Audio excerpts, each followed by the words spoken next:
बघा विद्यार्थी मित्रांनो, आपण एक मागे क्वेश्चन सॉल्व केला. सोपा क्वेश्चन होता. आता आपण आज दुसरा क्वेश्चन सॉल्व करणार आहोत. अगोदर हे लक्षात घ्या, क्वेश्चन सॉल्व करण्याच्या आधी तुम्हाला पूर्ण फॉर्मॅट पाठ असला पाहिजे. मी फॉर्मॅट जो दिलेला आहे तो फॉर्मॅट तुमचा पाठ असला पाहिजे. मी एक शॉर्टमध्ये बघा इथे तुम्हाला लिहून देतो कोणते कोणते लिस्ट आहेत. तर बघा आपल्या लिस्ट कोणत्या कोणत्या आहेत. लायबिलिटी साईडला बघा मी अगोदर लिहितोय. लायबिलिटी बाजूला काय काय आहे. ए नंबरची लिस्ट आहे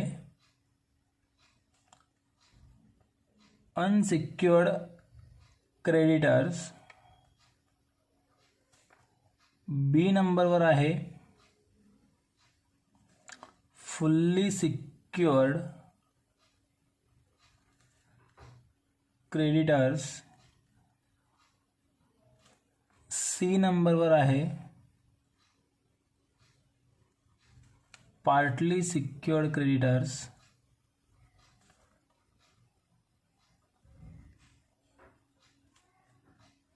आणि लायबिलिटीमध्ये डी नंबरवर आहे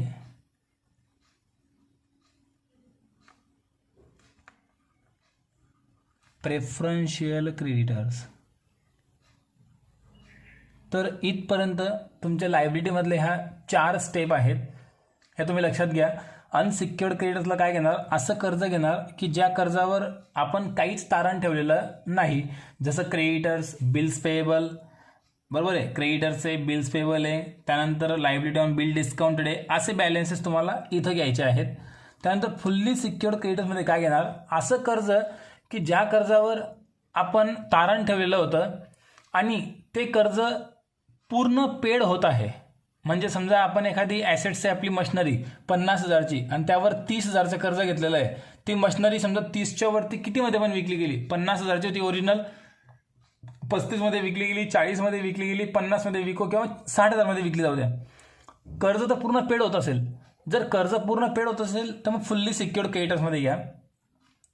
पार्टली सिक्युअर्ड क्रेडिटर्समध्ये काय येईल, असं कर्ज की ज्यावर आपण काहीतरी ॲसेट तारण ठेवलेली आहे पण ते ॲसेट्स विकून जे पैसे येतील त्या पैशामधून सुद्धा आपलं हे कर्ज पेड होत नसेल तर असं कर्ज तुम्हाला पार्टली सिक्युअर्ड क्रेडिटर्सला घ्यायचं आहे.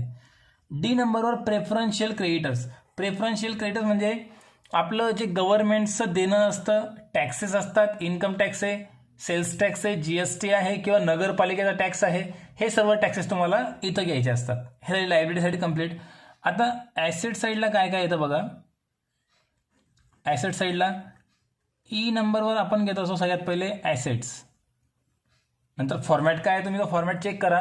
बुक व्हॅल्यू आणि इस्टिमेटेड टू रिलाइज असा फॉर्मॅट असतो. ॲसेट झाल्यानंतर पुढे असतं एफ नंबरवर बुक डेप्ट्स. बुक डेप्ट्समध्ये काय घेतो आपण, डेटर्स. बुक डेप्ट्स म्हणजे काय, डेटर्स. या 3 प्रकारचे डेटर्स असतात. गुड, डाऊटफुल आणि बॅड. 3 प्रकारचे असतात. तुम्हाला जे दिले असतील तेच तुम्ही लिहिणार. नंतर जी नंबरवर आहे बिल्स रिसिवेबल. बिल्स रिसिवेबल याला बिल ऑफ एक्सचेंज पण म्हणता येईल. इतके लिस्ट फक्त आपले आहेत. बघा लायबिलिटीमध्ये 4 आणि ॲसेट्समध्ये 3, एवढ्या 7 नावं फक्त आपल्याला लक्षात ठेवायचे आहेत. आणि नंतर फक्त उरतं की कोणत्या हेडमध्ये काय आलं पाहिजे किंवा कोणता बॅलन्स कोणत्या हेडमध्ये येतोय हे आपल्याला समजलं पाहिजे आणि शेवटी अकाउंट्स क्लोज करता आला पाहिजे. इतकं सोपं आहे. त्यानंतर डेफिशियन्सी अकाउंटमध्ये काय आहे, तर डेफिशियन्सी अकाउंटचा फॉर्मॅट लक्षात ठेवा. डेबिटला 4 बॅलन्स, क्रेडिटला 4 बॅलन्स लक्षात ठेवा. डेबिटमध्ये काय काय येतं, क्रेडिटमध्ये काय काय येतं, हा फॉर्मॅट आपण क्लिअर केलेला आहे. तर आता आपण क्वेश्चनची हिंट बघू. कोणता बॅलन्स कुठं आला पाहिजे आपण ते क्लिअर करणार आहोत. तर बघा सोपा क्वेश्चन आहे. आपण mister Ravi finds himself insolvent on 31 December 2015. Ravi हा जो होता तो 31 डिसेंबर 2015ला दिवाळखोर घोषित झाला. His position on that date was as follows. आणि त्याची त्या दिवसाची जी फिनान्शियल कंडिशन होती, आर्थिक स्थिती होती, ती पुढील प्रमाणे होती. कॅश होती त्याच्याकडे 250 रुपये, बरोबर आहे. कॅशवरचं काही कर्ज राहणार नाही तर कॅश ही डायरेक्ट आपली कुठे येऊन जाईल, ॲसेट्समध्ये, म्हणजे लिस्ट ई मध्ये आपण त्याला ट्रान्सफर करणार. इतकं क्लिअर झालं. पुढे स्टॉक आहे 4,000 रुपयांचा. Estimated to produce 3200. Estimate to produce म्हणजे विकून आलेली किंमत. लक्षात घ्या, इस्टिमेट टू प्रोड्यूस म्हणजे काय, विकून आलेली किंमत. 3200 रुपये येत आहेत विकून, आणि ती ओरिजिनल किती रुपयाची होती, 4,000 रुपयांचा स्टॉक होता. 4,000चे फक्त 3200 मिळाले. इथे लॉस पण आपल्याला झालेला आहे, बरोबर आहे. आता याच्यावर कर्ज घेतलं की नाही घेतलंय पूर्ण क्वेश्चन वाचल्याशिवाय समजणार नाही. जर कर्ज घेतलं असेल तर एकतर बी मध्ये येऊन जाईल किंवा मग सी मध्ये येऊन जाईल, आणि कर्ज जर घेतलेलं नसेल तर कशामध्ये येऊन जाईल, ई मध्ये. मशिनरी 10,000ची 7,500 मध्ये विकली गेली, इथे पण लॉस आहे. बिल्डिंग 35,000ची 30 मध्ये विकली गेली, इथे पण लॉस आहे. सन्ड्री डेटर्स गुड आहे 5,000, बघा इथं घेणार हे 5,000. याच्या दोघा कॉलममध्ये बुक व्हॅल्यूमध्ये पण आणि एस्टिमेट टू मध्ये पण दोघं कॉलममध्ये आपण पूर्ण अमाऊंट घेणार 5,000 5,000, कारण इथे लॉस काहीच नसतो. डाऊटफुल बघा, इस्टिमेटेड टू प्रोड्यूस 2100 आणि 4,000 बुक व्हॅल्यू आहे. 4,000चे 2100 आले म्हणजे हे बघा डाऊटफुल मध्ये येतील 2100 बुक व्हॅल्यूमध्ये, आणि इकडे येतील सॉरी बुक व्हॅल्यूमध्ये 4,000 आणि एस्टिमेट टू मध्ये येतील 2100. 1900 रुपये पैसे इथे बुडाले. ते जेव्हा आपण डेफिशियन्सी अकाउंट ओपन करणार त्या क्रेडिट साईडला बॅड डेप्स नावाने आपण घेत असतो, तिथे ते ट्रान्सफर करणार. यानंतर बघा पुढे काय म्हटलंय, बिल्स रिसिवेबल ऑल गुड, बी आर ऑल गुड आहेत. म्हणजे हे बघा इथे घेणार लिस्ट जी मध्ये बी आर, हे बघा मी इथे लिहून होतो ऑल गुड म्हटलेलं आहे, जी मध्ये येईल. सन्ड्री डेटर्स एफ मध्ये येईल. हे मुद्दामून स्टॉक मशिनरी बिल्डिंग अजून मी टिक केलेलं नाहीये, याच्यासाठी नाही केली कारण याच्यावर जर कर्ज असेल तर यांची जागा बदलून जाते, म्हणून आपण पेंडिंग ठेवलंय. Sundry creditors fully unsecured creditors आहे, लिस्ट ए मध्ये ट्रान्सफर होऊन जाईल. बिल्स पेबल सुद्धा ए मध्ये ट्रान्सफर होऊन जाईल. म्युनिसिपल टॅक्सेस आहे ओविंग, द्यायचे बाकी आहेत. जे पण टॅक्सेस द्यायचे बाकी राहतील ते आपलं प्रेफरन्शियल क्रेडिटर्स आहे, म्हणून लिस्ट डी मध्ये ट्रान्सफर करणार. बघा इतकं सिंपल आहे. राहिला विषय फक्त स्टॉक मशिनरी आणि बिल्डिंगचा. यांच्यावर जर ते कर्ज घेतलं असेल तर एक तर बी मध्ये येईल किंवा सी मध्ये येईल, आणि जर कर्जच घेतलेलं नसेल तर सरळ सरळ लिस्ट ई मध्ये येऊन जाईल. बघू आपण काही म्हटलंय का. Mister Ravi started business on 1 जानेवारी 2013. 1 जानेवारी 13 मध्ये हा बिझनेस स्टार्ट करतोय. बघा 1 जानेवारी 13ला बिझनेस स्टार्ट करतोय, 31 डिसेंबर 15ला क्लोज करतोय. म्हणजे 2013 वर्ष पूर्ण, 14 पूर्ण, 15 पूर्ण, 3 वर्ष याने बिझनेस केलेला आहे. विथ अ कॅपिटल ₹50,000, तेव्हा त्याचं कॅपिटल होतं 50,000 रुपये. He is a total profit for first 2 years. पहिल्या इथे डबल झालंय बघा, इथे प्रिंटिंग मिस्टेक्स पुस्तकात. Profit first 2 years was ₹30,000. पहिल्या 2 वर्षांचा प्रॉफिट 30,000 रुपये आहे. बघा हे कॅपिटल कुठे घेतो आपण, डेफिशियन्सी अकाउंटच्या डेबिट साईडला. प्रॉफिट झालाय 2 वर्षाचा, तो पण डेफिशियन्सी अकाउंटच्या डेबिट साईडला. And loss for 3rd year was ₹31,750. हा लॉस आपण ट्रान्सफर करायचा असतो डेफिशियन्सी अकाउंटच्या क्रेडिट साईडला. His withdrawals were at a rate ₹15,000 per year. आणि पर इयर बघा इथे हा शब्द महत्वाचा आहे. एका वर्षाची किती विड्रॉल करतोय तो, 15,000 रुपये. आणि किती वर्ष बिझनेस केला, 3. 2013 पूर्ण, 14 पूर्ण आणि 15 पूर्ण, 3 वर्ष बिझनेस केलेला आहे. तर 15,000 रुपये पर इयर म्हटलेलं आहे. तर ही ड्रॉइंगची अमाऊंट 15,000 गुणिले 3 करायचे, तर टोटल अमाऊंट होऊन जाईल आपली 45,000 रुपये. तर हे 45,000 रुपये आपण डेफिशियन्सी अकाउंटच्या क्रेडिट साईडला ट्रान्सफर करू. पुढे काय म्हटलंय बघ, prepare statement of affairs and deficiency account. आणि बस संपला question. Statement of affairs open करायचं आणि डेफिशियन्सी अकाउंट ओपन करायचं आहे. म्हणजे बघा एका पण ॲसेट्सवर तुम्हाला कर्ज घेतलेलं नाही. एकदम सोपा, मागच्या क्वेश्चनपेक्षा पण सोपा क्वेश्चन आहे. एक पण ॲसेट्सवर कर्ज घेतलेलं नाही आहे, फक्त बॅलन्सेस ट्रान्सफर करून आपल्याला अकाउंट्स क्लोज करायचे आहेत. इतकं क्लिअर आहे. मग तुम्हाला हे हेड माहिती असले पाहिजे. म्हणजे बघा ह्या बी मध्ये पण काही देणार नाही आणि सी मध्ये पण काही देणार नाही आहे. इतका सोपा क्वेश्चन आहे. तर मग आता आपण क्वेश्चन स्टार्ट करू. मी काय करेल बघा, आता जे आन्सर मी सॉल्व्ह करतोय ह्याच व्हिडिओमध्ये कंटिन्यू होणार तर आहेच, पण वेळ वाचण्यासाठी मी फॉर्मॅट लिहून ठेवेल आणि फक्त बॅलन्सेस ट्रान्सफर करेल वेळ वाचवण्यासाठी. तर आपण मग आता आन्सर याचं क्लिअर करू. तर चला मित्रांनो, आता मी इथे फॉर्मॅट लिहून ठेवलेला आहे, जो तुम्हाला समजवला आहे मी तोच. बघा इथे कॅपिटल, इंटरेस्ट ऑन कॅपिटल हा पूर्ण एकच शब्द आहे. इंटरेस्ट ऑन कॅपिटल हा एकच शब्द लक्षात ठेवा. तो इंटरेस्ट ऑन आणि कॅपिटल हे वेगळं वेगळं नाही आहे. इंटरेस्ट ऑन कॅपिटल एकच शब्द आहे. Net profit, other profit. इकडे net loss, bad debts, drawing आणि अदर लॉस. डेबिटला 4 बॅलन्स, क्रेडिटला 4 नावं आहेत आणि फॉर्मॅट पूर्ण मिळलेलं आहे. आता फक्त आपल्याला क्वेश्चन वाचून बॅलन्सेस ट्रान्सफर करायचे आहेत. सगळ्यात अगोदर लक्षात ठेवा, क्वेश्चन वाचल्यानंतर लिस्ट बी मध्ये आणि लिस्ट सी मध्ये काय काय येणार आहे ते पूर्ण क्लिअर करून टाका. म्हणजे लोनची अमाऊंट लिहून टाका, लेस सिक्युरिटी करून टाका. इथे पण सेम. पण लकीली ह्या क्वेश्चनमध्ये इथं काहीच नाही आहे, ते आपण आत्ता इतक्यात चेक केलं, इथं काहीच नाही आहे. मग आता उरलेले बॅलन्सेस आपण ट्रान्सफर करू. तर सगळ्यात पहिले बघा, कॅश इन हँड दिलेलं आहे, ते आपण घेऊ ॲसेट्समध्ये. कॅश इन हँड अमाऊंट आहे 250. याच्यावर कधी काही ॲडजस्टमेंट नसते. इथे लॉस प्रॉफिट पण काहीच होत नाही. पुढचा बॅलन्स आहे स्टॉक. आता बघा, ह्या स्टॉकची 2 किमती दिलेल्या असतात. तर बघा, इस्टिमेटेड टू प्रोड्यूस, क्वेश्चन तुम्हाला समोर दिसतोय बघा, क्वेश्चन समोर दिसतोय. स्टॉकची बघा, इस्टिमेटेड टू प्रोड्यूस आहे 3200 रुपये आणि बुक व्हॅल्यू आहे 4000 रुपीज. मग बुक व्हॅल्यूमध्ये अगोदर बुक व्हॅल्यू घेणार, इथे किंमत घेणार आपण अगोदर 4000 आणि त्याचे इस्टिमेट टू रिअलाइज किती आहे 3200 रुपये. यावर काही कर्ज घेतलेलं नव्हतं. कर्ज जर घेतलं असतं तर बी किंवा सी मध्ये अमाऊंट आली असती ही 3200 रुपये. आता 4000चे फक्त 3200 रुपये आले तर 800 रुपये लॉस पण झाला की नाही आपल्याला. मग जो याच्यावरचा 800 रुपये लॉस आहे तो अदर लॉसला ट्रान्सफर करायचा. इथं नाव द्यायचं पुन्हा स्टॉक आणि जो लॉस झाला असेल ती अमाऊंट. 800 कसे आले, 4000 मधून 3200 गेले, 800 रुपये लॉस झाला. 4000चा माल होता, फक्त 3200 मध्ये विकला गेला. नंतर मशिनरी आहे.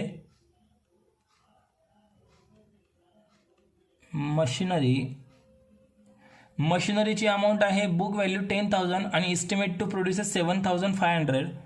मग अगोदर book value 10,000, estimate to realise 7,500. आता बघा, इथे पण काही कर्ज नव्हतं याच्यावर. कर्ज असो किंवा नसो, लॉस प्रॉफिट तर काढावाच लागेल. 10,000 रुपयांची मशिनरी विकून फक्त किती आले 7,500. लॉस झाला की प्रॉफिट झाला, इथे पण 2500 रुपये लॉस झाला. मग लॉस झाला म्हणून अदर लॉसमध्ये घेणार मशिनरी. जो लॉस झाला असेल ती अमाऊंट 2500 रुपये. त्यानंतर बिल्डिंगवर पण काही कर्ज नाही. जर कर्ज घेतलं असेल तर एक तर बी मध्ये येऊन जाईल किंवा सी मध्ये येऊन जाईल. कर्ज नाही म्हणून ई मध्ये घेतलं. बिल्डिंग विकून आले 30,000 आणि बुक व्हॅल्यू होती 35,000. मग पहिले बुक व्हॅल्यू घेऊ आपण. इथे 35,000 विकून आलेले आहेत 30,000 रुपये. इथे पण बघा, पुन्हा लॉस झाला आहे 5,000चा. 32,000ची बिल्डिंग फक्त कितीमध्ये विकली गेली 30 मध्ये, म्हणजे लॉस झालेला आहे. तर लॉस घेणार पुन्हा आपण अदर लॉसमध्ये. बिल्डिंग जो लॉस झाला ती अमाऊंट इथं घेतली 5,000 रुपये. त्यानंतर पुढचा बॅलन्स आहे सन्ड्री डेटर्स. एफ मध्ये घ्यावं लागेल. काय म्हटलं बघा, गुडची व्हॅल्यू 5,000 रुपये आहे. गुड म्हणजे चांगले कस्टमर आहेत. चांगले कस्टमर म्हणजे काय, 5,000चा माल घेऊन गेलेले आहेत आणि 5,000 उधारी पूर्ण जमा करणार आहे. इथे काही लॉस प्रॉफिट झालेला नाही आणि गुडमध्ये कधीच लॉस प्रॉफिट होणार नाही. नंतर बघा, पुढे डाऊटफुल म्हटलेले आहेत. मग इथे आपण घेऊ डाऊटफुल. इस्टिमेट टू प्रोड्यूस आहे 2,100 आणि बुक व्हॅल्यू आहे 4,000. 4,000 रुपये बुक व्हॅल्यू आहे. मग बुक व्हॅल्यूमध्ये घेतले इथे 4,000 आणि वसूल फक्त किती होत आहेत 2,100. आता बघा, इथं लॉस किती आहे, 4,000 पैकी फक्त 2,100 मिळाले. 1900 रुपये डाऊटफुलचा लॉस आहे. बॅड काही दिलेलीच नाही आपल्याला, म्हणजे आपली हीच फक्त जी अमाऊंट येईल आता 1900 रुपये ही बॅड डेट्समध्ये ट्रान्सफर होऊन जाईल. मग इथे 1900 आपण बॅड डेट्सला ट्रान्सफर केले. बिल्स रिसिवेबल ऑल गुड म्हटलेले आहेत. अमाऊंट आहे 2,500 रुपये. बघा, इथे बिल्स रिसिवेबलमध्ये येऊन जाईल 2,500 रुपये बुक व्हॅल्यू आणि 2,500 रुपये realise value. No loss no profit, इकडे काहीच ट्रान्सफर करण्याची गरज नाही. सन्ड्री क्रेडिटर्स आहे 50,000 रुपये. इथं यायचं लिस्ट ए मध्ये, पुन्हा नाव टाकायचं सन्ड्री क्रेडिटर्स. सन्ड्री क्रेडिटर्सची अमाऊंट आहे 50,000. इथं घेतले 50,000 आणि तीच किंमत पुन्हा इकडे ग्रॉस लायबिलिटीमध्ये पण लिहून टाका. तीच किंमत, ओरिजिनल किंमत लिहून घ्यायची. इथे लिहायचं जर आपण विसरलो तर चालेल, पण ही अमाऊंट विसरता कामा नये, कारण आपण ग्रॉस लायबिलिटीची बेरीज कुठेच कामात येणार नाही आहे, ही बेरीज आपल्याला करावी लागेल. नंतर बिल्स पेबल आहे 7,000, ते पण इथंच घेऊ. बिल्स पेएबल बघा इथे अगोदर लिहून घ्यायची. इकडची अमाऊंट जर एखाद्या वेळेस सुटून गेली चालेल, पण इकडची अमाऊंट नको राहायला. Municipal taxes owing preferential creditors आहेत, इथे घेऊ आपण लिस्ट डी मध्ये. म्युन्सिपल टॅक्सेस नाव देऊ, म्युन्सिपल टॅक्सेस 500 रुपीज, 500 रुपये आहेत. आता ह्या कॉलममधले सगळे बॅलन्सेस संपले. पॅरेग्राफमध्ये काय म्हटलंय बघा, शक्यतो पॅरेग्राफची अमाऊंट तुम्हाला डेफिशियन्सी अकाउंटला ट्रान्सफर होतात. तर Ravi started business on 1 January 2013 with a capital rupees 50,000. जेव्हा त्याने बिझनेस स्टार्ट केला तेव्हा त्याचं कॅपिटल होतं 50,000 रुपये. His total profit for first 2 years 30,000. Net प्रॉफिटमध्ये येतील 30,000 रुपये. And also for third year was rupees, and loss आहे, loss for the third year was rupees 31,750. Net लॉसमध्ये ट्रान्सफर करू 31,750. His withdrawals were a rate of rupees 15,000 per year. एका वर्षाची drawing आहे 15,000 रुपये, एका वर्षाची आहे 15,000 रुपये ड्रॉइंग. तर बिझनेस किती वर्ष केलेला आहे? 3. तर एकूण ड्रॉइंग होऊन जाईल 45,000 रुपये. 3 वर्ष कसे काय बघा, स्क्रीनवर शेवटी तारीख बघा, 1 जानेवारी 13ला बिझनेस स्टार्ट केला आहे आणि वरती बघा स्टार्टिंगला 31/12/15ला बिझनेस बंद करतोय, म्हणजे 3 वर्ष बिझनेसने सांभाळलेला आहे. तर प्रत्येक वर्षाचे 15,000, तर 15,000 एका वर्षाचे 3 वर्षाचे 45,000 रुपये. सर्व बॅलन्सेस आपण ट्रान्सफर केले. लिस्ट बी आणि सी मध्ये काहीच आलेलं नाहीये, म्हणजे इथे सरप्लसची अमाऊंट पण नील येईल. आता इथून पुढे तुम्हाला टोटल करणं महत्वाचं आहे. इथपर्यंत पूर्ण टोटल तुम्हाला कॅल्सी अलाउड आहे, इथून इथपर्यंत टोटल करता आली पाहिजे.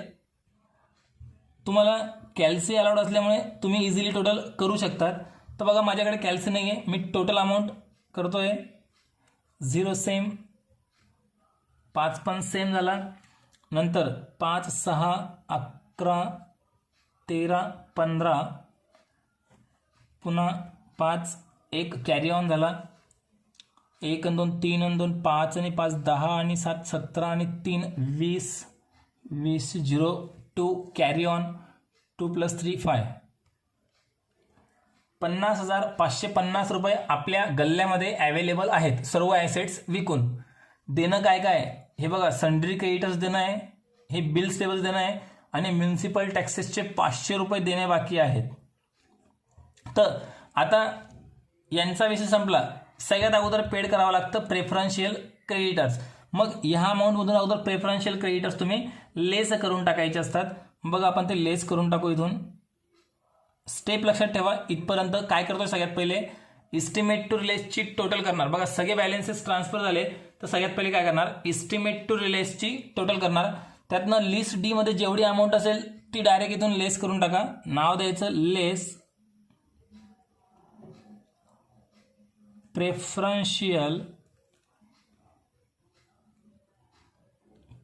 क्रेडिटर्स आणि ती अमाऊंट जेवढी इथे असेल तीच इथून पण लेस करा.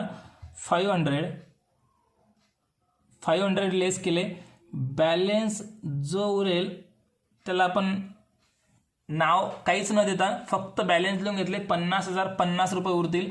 इथून जे लेस केले ते हे पेड केलेले आहेत प्रेफरन्शियल क्रेडिटर्स. तर मग इथं पण लेस करून टाका. इथं लेस करताना नाव द्यायचं less deduct as per Contra.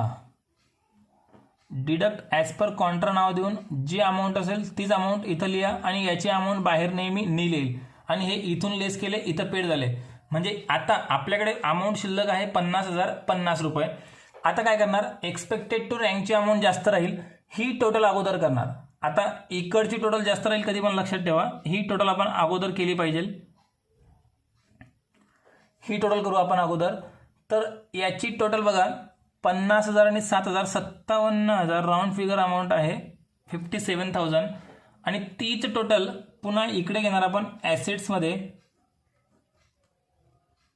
Step लक्षात ठेवा, नाही समजलं असेल तर मागे व्हिडिओ करून पुन्हा एक वेळा चेक करा. 57,000 मधून 50,050 रुपये लेस करायचे. मग इथं बॅलन्स उरतोय जवळपास 6,950. कॅल्सी अलाउड आहे, माझ्याकडे कॅल्सी नाही, तुम्ही व्यवस्थित चेक करून घ्यायचं आहे. आणि ही जी अमाऊंट आली याला आपण नाव द्यायचं लिस्ट एच. बघा इथपर्यंत जी नंबरची आपली लिस्ट होती याला नाव द्यायचं लिस्ट एच डेफिशियन्सी. इथे डेफिशियन्सी आलं. हा डेफिशियन्सी जो आला हा डिफरंट काढलेला आहे, हा सगळ्यात महत्त्वाचा असतो. आणि हा डिफरंट जो असतो डेफिशियन्सीचा हा इथं अदर प्रॉफिटमध्ये लिहायचा असतो. डेफिशियन्सी म्हणजे काय, इतक्या रुपयांनी तो जो मिस्टर रवी आहे तो रवी इतक्या रुपयांनी दिवाळखोर होत आहे.